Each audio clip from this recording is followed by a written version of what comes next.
Hello fellow shadows, welcome back to another video, and today we're going to talk about the 7 paragons from Crisis on Infinite Earths. I was planning on talking about this for a while. The only thing that was stopping me is my laptop. My cat, he sat on my lap. Like, he was on my couch, which is like over here. And I was using my laptop, and I was in this angle, and my laptop in this form on my lap, and I had it on my lap too, and he jumped down, kicked the screen, and made the screen wonky, so it kind of prevented me from covering as much things on this channel as I would have liked to, because I didn't really have access to a computer. But now that I got my laptop fixed, thankfully, the screen's so beautiful. I'm thinking, I figured the first thing I would do, in terms of covering a topic on this channel with my laptop, now that my laptop's working, is cover the 7 paragons from Crisis on Infinite Earths. And paragons are pretty much another word for chosen ones. Quick recap of what the whole hey Nemo, no scratching, no scratching. Sorry, my cat was scratching. But the whole premise of Crisis of Infinite Earths is that life as we know it in all the dimensions, as they call Earths, are in danger, and it's up to 7 people to save it, and save the whole multiverse. And I already knew that coming into this event was going to be Green Arrow's or Oliver Queen's, at least Earth One Oliver Queen's last adventure, because uh, I know Steve and the men wanted to get out of the Arrowverse so he can spend more time with his daughter. So I knew that, even though it broke my heart. So here are the 7 paragons that we got. The paragon of love, which is the Flash, which he does center himself, he does go, his source of inspiration is, I guess, thinking about the people that he loves. Like when he needs to be encouraged, to be inspired, he relies on the love the most. So that makes a lot of sense. So on here it says the Book of Destiny revealed that the Flash was the paragon of love. Then comes Supergirl, and this my cat Nemo. Love you, boy. And Supergirl, the ever optimistic Supergirl, was understandably named the Paragon of Hope, which makes sense because the S is supposed to be a symbol of, the S on the chest for Supergirl and Superman. And I swear to God, Nemo, please lay down, lay down. I'm trying to make a video here, pal. But the S on the Superman and Supergirl's chest is supposed to be mean for hope. Supposed to symbolize hope. So, and she does carry a lot. She tries her best to be hopeful in a lot of situations. So I can see that.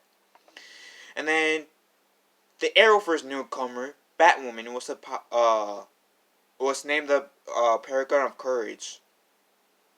I'm guessing because she had to pass the test by standing up to her psycho dimensional cousin Bruce Wayne. It wasn't her cousin from Earth 1. it wasn't a Bruce Wayne from Earth 1, it was a Bruce Wayne from a different Earth.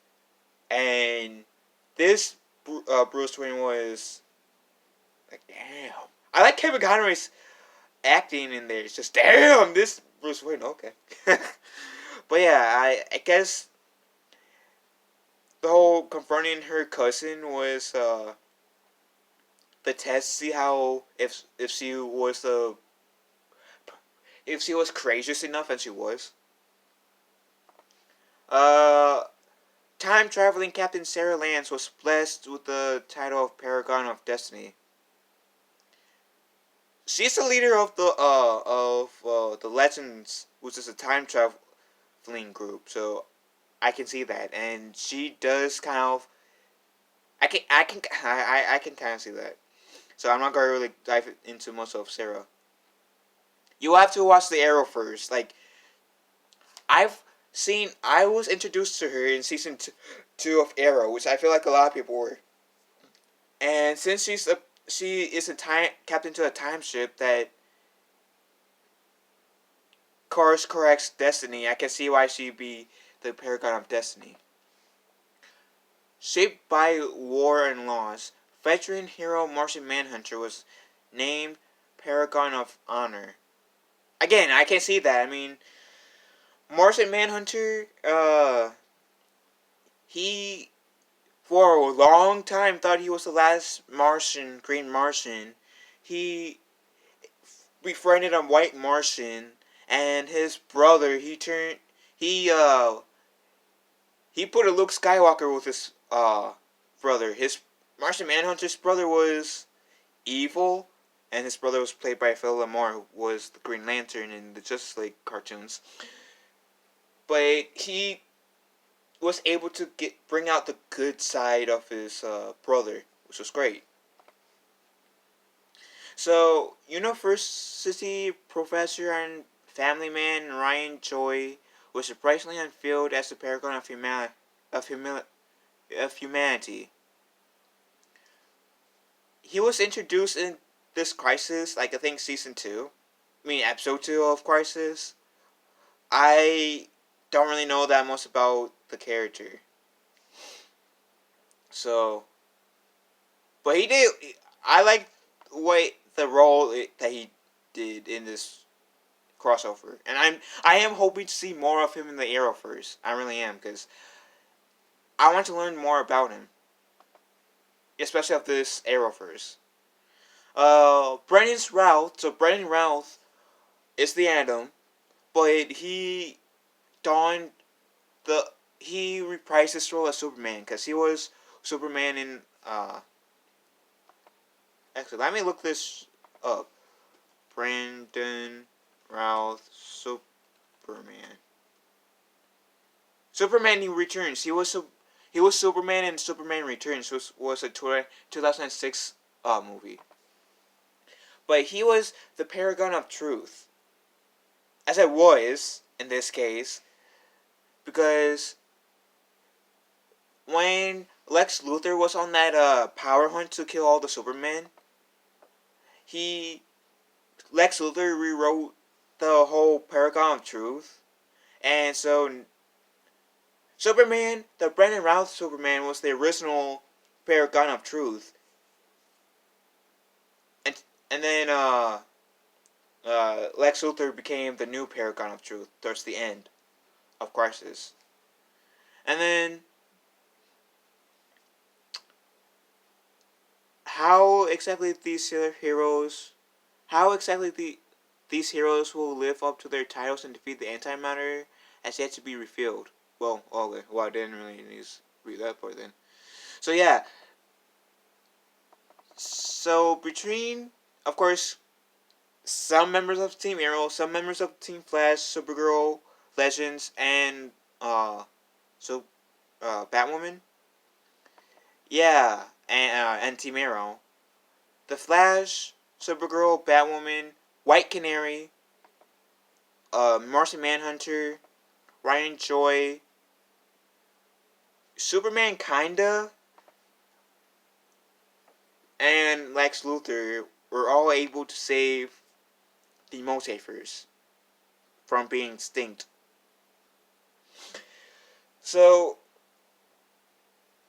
and I gotta say, Crisis on Infinite Earths was my favorite crossover of all. Like,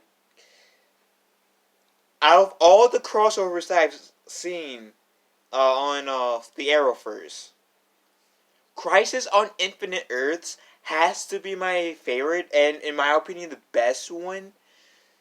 The Elseworld was good too. I mean, I enjoyed every single crossover in the Arrowverse. I really have. But this has to be like Avengers type, like Avengers level, uh,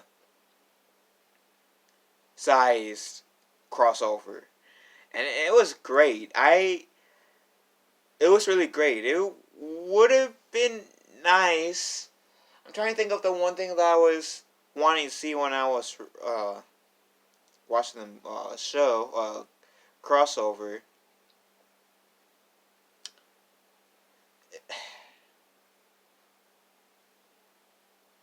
Now I forget. I forget. If I remember, I would definitely make a comment in the section below in the comment section. But Crisis on Infinite Earths was great. It was one of the best things to have come out of the Arrowverse, in my opinion. And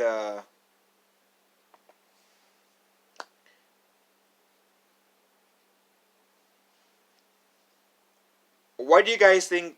I'm trying to think of like the right way to close this where it won't be awkward. But what do you guys think of Crisis on Infinite Earths? And which paragon is your favorite between the seven? My personal favorite has to be Martian Manhunter. Well, yeah, Martian Manhunter has to be my favorite out of the seven. So let me know who was your favorite paragon and your which episode was your favorite episode in this Crisis, and what are the things that you liked about Crisis on Infinite Earths in the comment section down below. With that said, I'm Gary Jet. Love you all. Have a wonderful day. And be kind to one another. And yeah, have a nice day, you guys. Can you say bye, Nemo? Bye. Bye. Okay, I'm going to stop now. See you guys.